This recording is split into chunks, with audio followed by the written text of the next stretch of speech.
Vou esperar até começar a lavar, daí eu volto fazer outro vídeo.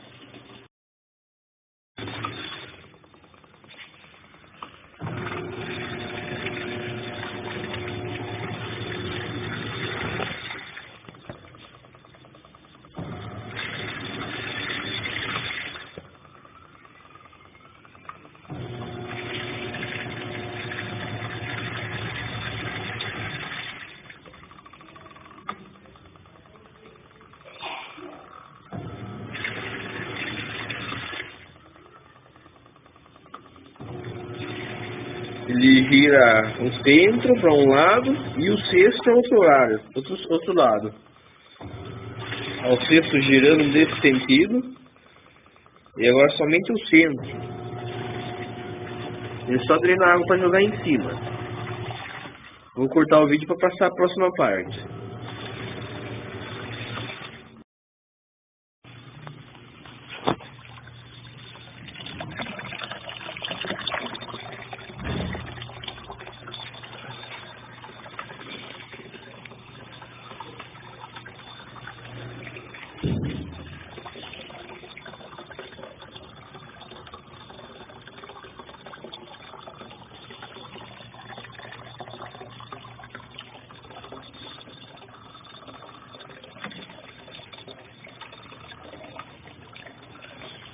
Agora ele vai enxaguar. Eu vou deixar na parte que vai fazer centrifugação.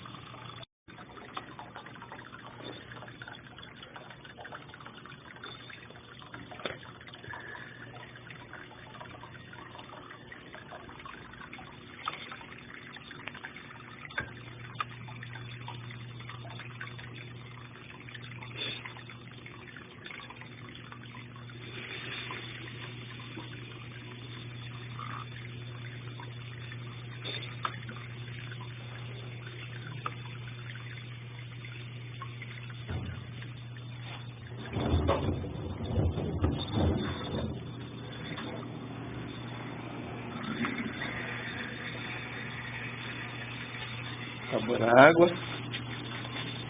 Começa a ir água.